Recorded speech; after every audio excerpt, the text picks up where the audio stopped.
Pasar con el presidente Pedro Pablo Kuczynski, que se salvó por un Muy buenas tardes, amigos. Bueno, con todo este problema de la coyuntura actual, con lo que viene pasando con con lo que acaba de pasar con el presidente Pedro Pablo Kuczynski, que se salvó por un pelo, prácticamente por 7 votos, respecto a la vacancia que le plantearon por incapacidad moral, ¿no? Y todo medio movido el clima, no se sabe qué irá a pasar el próximo año, ahora con las declaraciones que acaba de llegar el día de hoy de Marcelo Odebrecht, que por ahí dicen de que va a embarrar a todo el mundo aún más, o corroborar aquella información que ya se sabía. El día de hoy tenemos una entrevista bastante especial con un abogado bastante exitoso en el ámbito del derecho penal, joven, es docente universitario, especialista en derecho penal. Y bueno, él es el doctor Benji Espinosa, quien el día de hoy vamos a conversar sobre lo que viene pasando, ¿no? ¿Qué tal, Benji? ¿Cómo estás? Y tu saludo a nuestros seguidores por las redes. Sí, muchas gracias, Víctor, por esta invitación y con muchísimo gusto para poder conversar y dialogar, ¿no?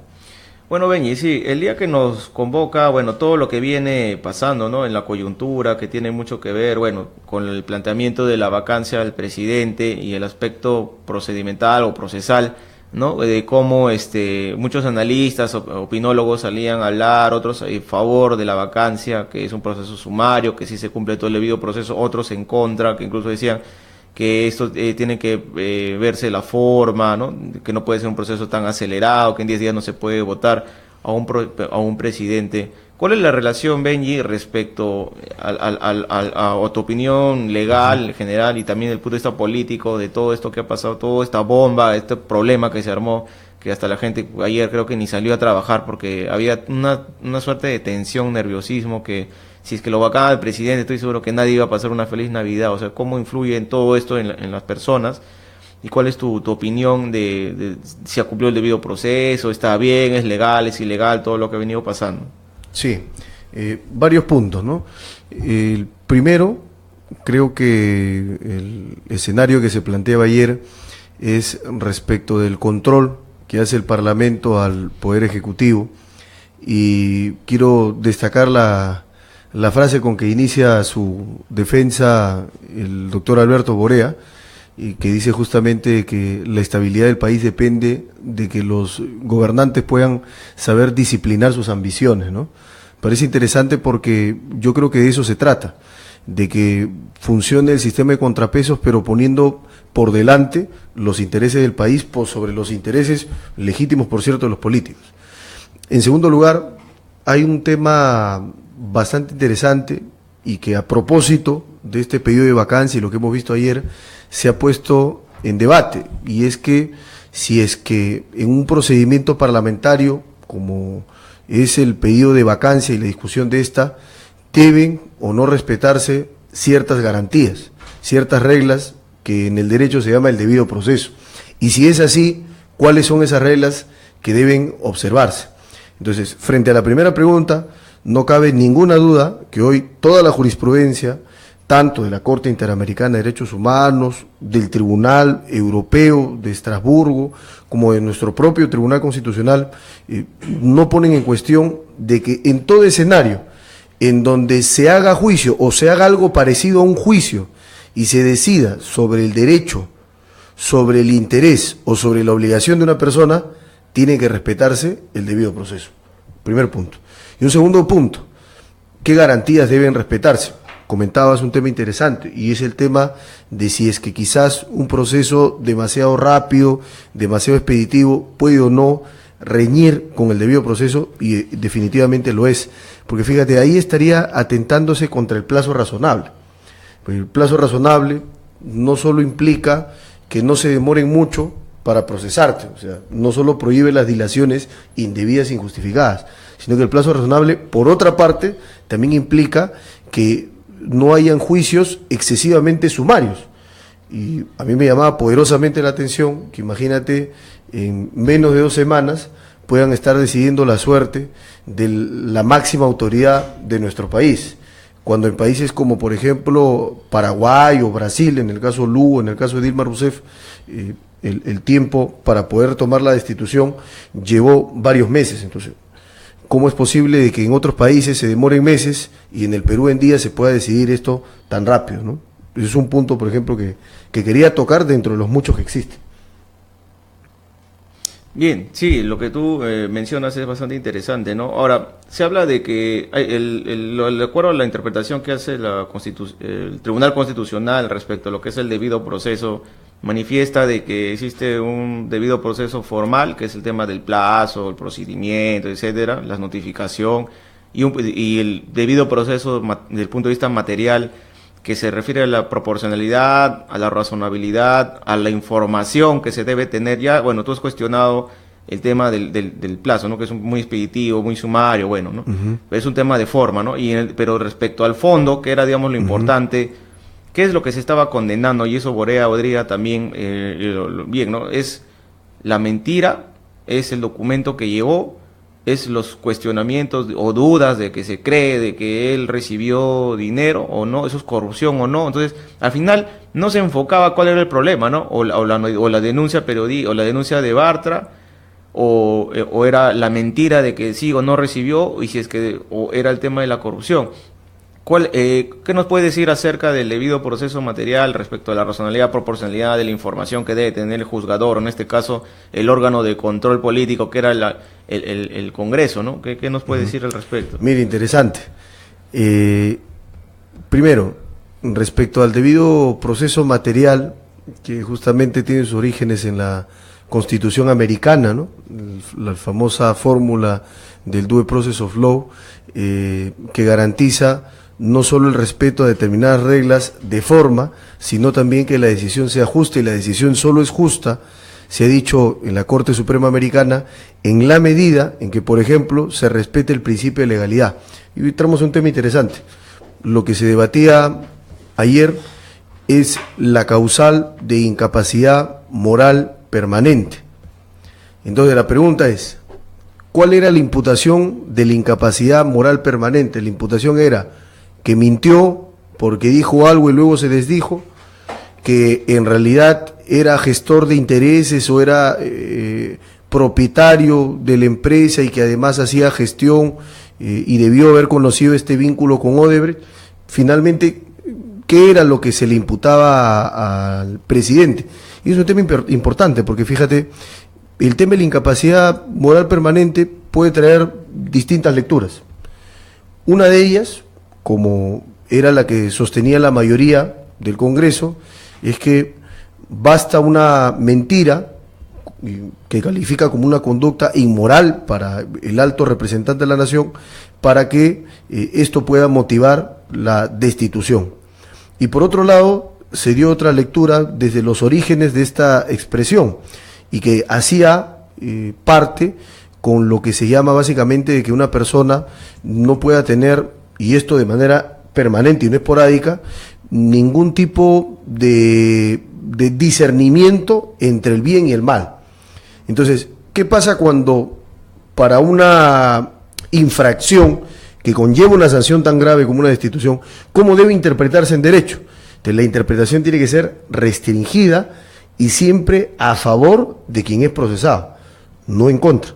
Por tanto, la interpretación más aconsejable, en este caso pro homine, era la interpretación que se ceñía a que solo puede haber incapacidad moral permanente cuando se acredita, cuando se prueba de que el presidente de la República no tiene capacidad de discernir entre lo bueno y lo malo. Y creo que no había suficiente evidencia sobre eso. La otra interpretación abierta, extensiva, no cabe, porque en materia sancionatoria, tanto en el proceso penal como en este procedimiento parlamentario que implica una sanción grave, tiene que respetarse esa garantía, ¿no? Esa es mi posición. O sea, yo creo que si se va a interpretar esa causal tiene que interpretarse de manera restrictiva. Lo contrario es una clara violación al debido proceso y haría que la sanción, que si se hubiese dado, sea una sanción nula. Claro, ¿no? Pero hay muchos que sostenían, ¿no? De que decían, este no es un tema legal, este es un tema político. Pero, sin embargo, la política, o sea, tiene reglas, ¿no? Existe la Constitución, el debido proceso es un derecho que está reconocido en el artículo 139 de la Constitución, es un derecho protegido, ¿no? Incluso hay un montón de casos, no en materia de política, pero sí ante instancias administrativas. Sin embargo, ¿Tú por qué crees que esto era una justificación o para deslindar responsabilidad? ¿Por qué crees tú que hay muchos opinólogos, muchas personas, abogados inclusive, que decían que no, esto no es un tema legal, que acá no tienen acá el debido proceso? ¿Qué tan cierto es eso de que si legal, o sea, tiene que ver o no el derecho en todo este juicio político que llaman, o solamente es un tema subjetivo de que ya, yo creo que si eso no es inmoral, en mi opinión, y yo cumplo la regla que está de los 10 días, el 20% el pedido de la admisión, de la moción de censura, 10 días desde la admisión máximo para que se debata, y 40% de los votos, que eran 87. O sea, basta cumplir el aspecto material, el aspecto formal, y ya está, y yo veo mi valoración respecto a esta causal, o de verdad tiene que ver mucho el derecho, que es lo que estamos discutiendo nosotros. Tiene que ver muchísimo, porque la Constitución no es lo que era antes, una mera carta política de aspiraciones y propósitos que encerraba de una sociedad, sino que hoy es una carta política, sí, pero sobre todo una carta jurídica. De hecho, es la norma de mayor rango dentro de nuestro ordenamiento jurídico. Entonces, si eso es así, si le reconocemos fuerza jurídica y normativa a la Constitución, entonces la Constitución, así como establece este procedimiento parlamentario, por otra parte, en el artículo 139, numeral 3, reconoce un elenco de garantías mínimas, que son las garantías del debido proceso. Entonces, creo que decir que un procedimiento como este no rige las garantías del debido proceso es, creo que, mirar de manera asistemática y mirar como una isla las normas de la Constitución. Creo que una interpretación in toto de la Constitución nos lleva a la conclusión de que definitivamente debe garantizarse el debido proceso. Más aún cuando hay una posición bastante clara, fíjate. Si es que vas a definir o vas a afectar el derecho del presidente, porque acá hay un derecho que la Corte Interamericana ha desarrollado, es el derecho político del presidente de la República a permanecer en el cargo. O sea, si se va a afectar el derecho a permanecer en el cargo, entonces tiene que respetarse el debido proceso.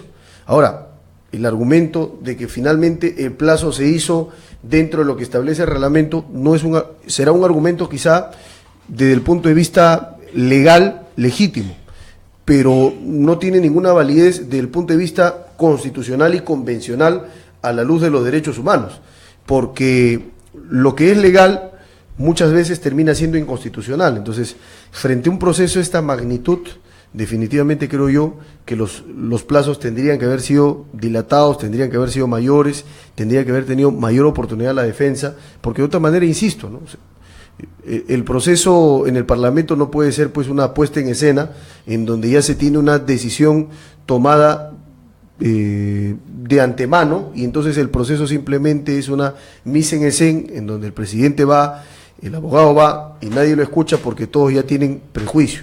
Y a propósito de eso hay otro punto, ¿no?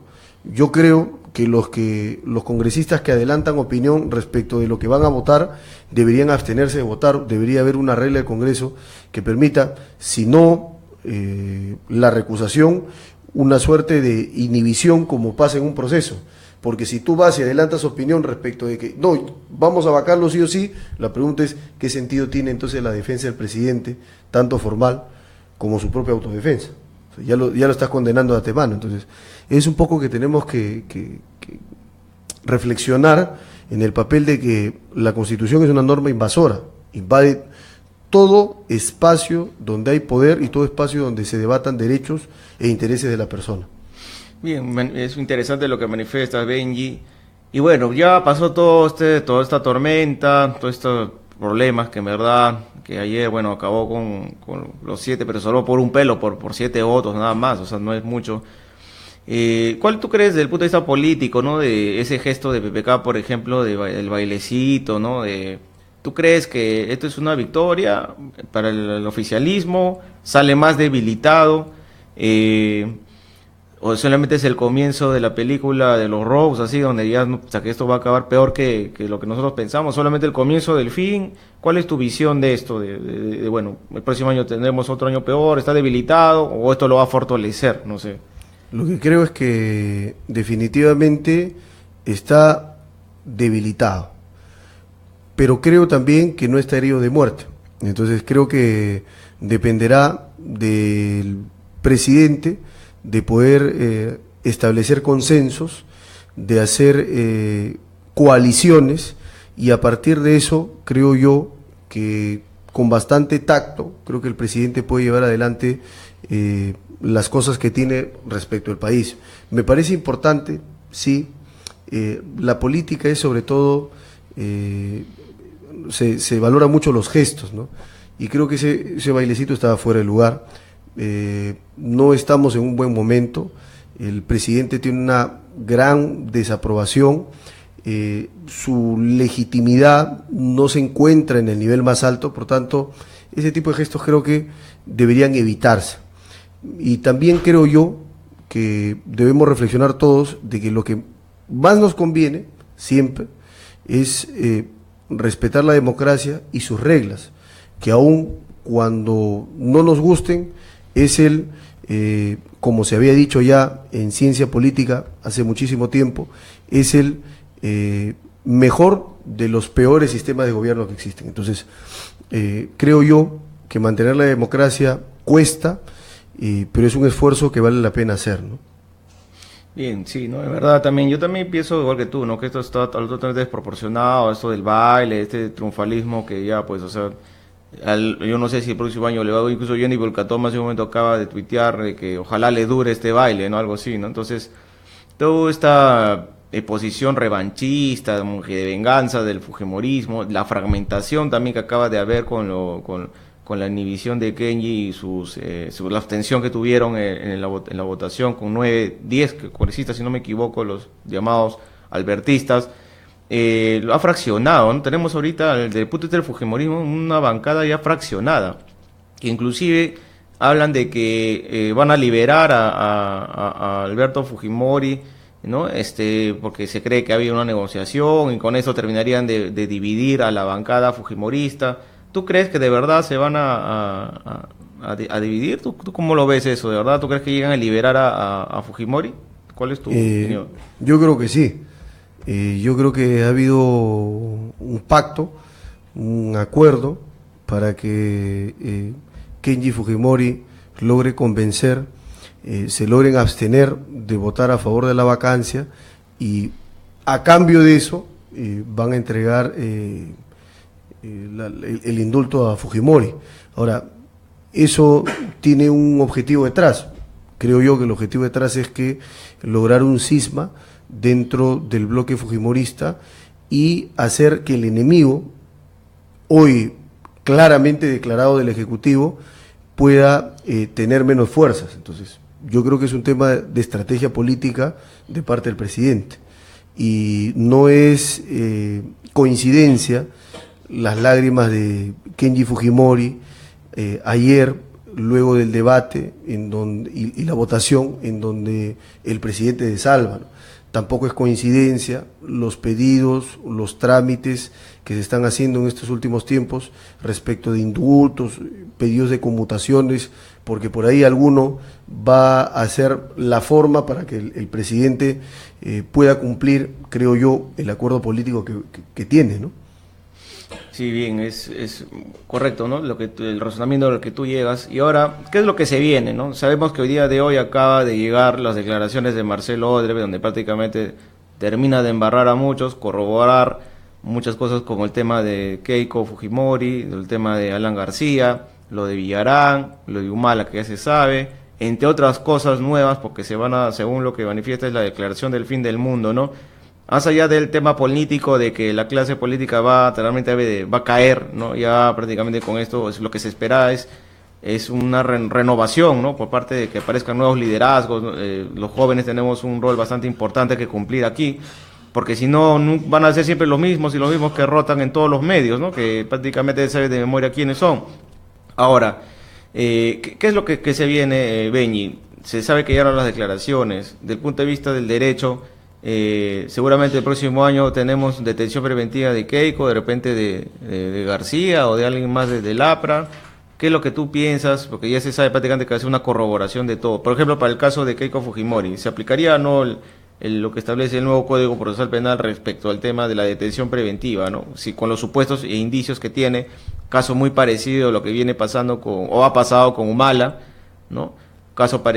caso similar también del dinero que ha recibido por lo bajo Villarán, ¿no? ¿Se podría aplicar en esos dos casos de Keiko y de Villarán una detención preventiva? ¿Podríamos hablar o es un tema mediático, politizado? A ver, yo creo que se va a aplicar,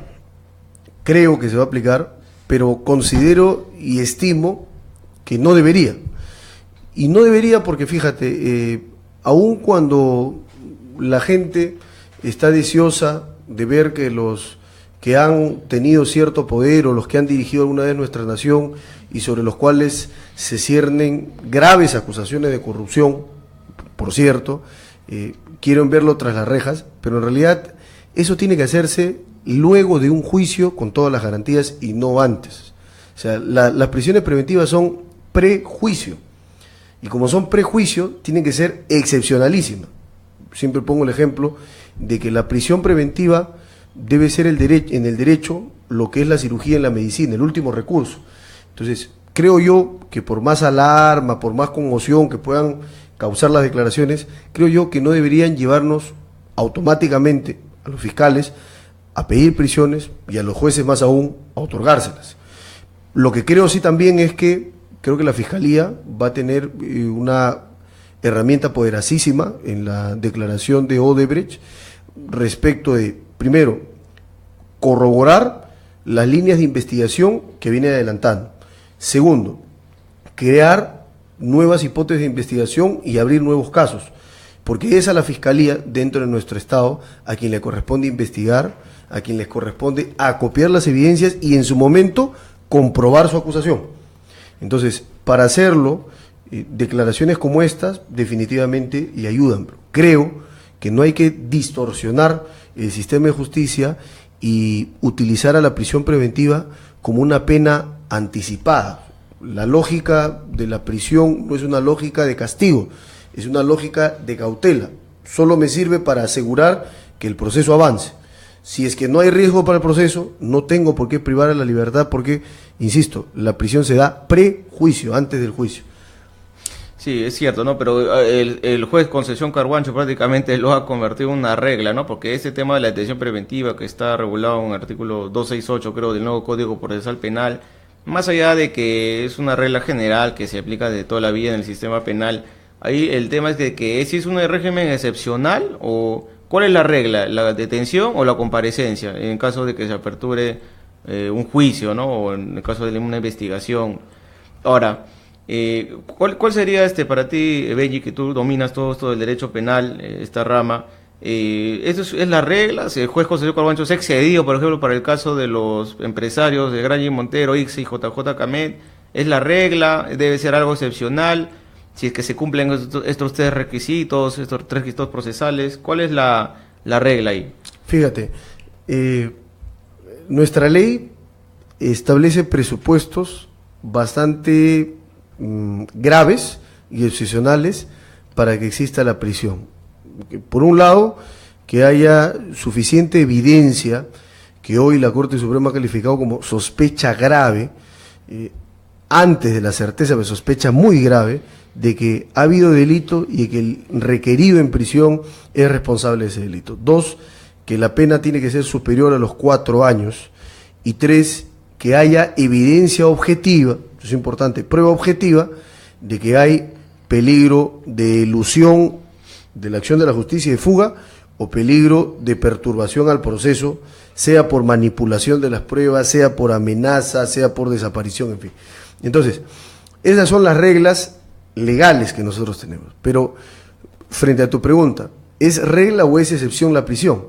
Lo contesta de manera elocuente y explícita el Pacto Internacional de Derechos Civiles y Políticos. En el artículo 9 establece que la regla en el proceso penal debe ser la libertad del investigado, es decir, el investigado tiene el derecho a afrontar el proceso penal en libertad y su prisión debe ser no excepcional, sino excepcionalísima, la excepción de las excepciones.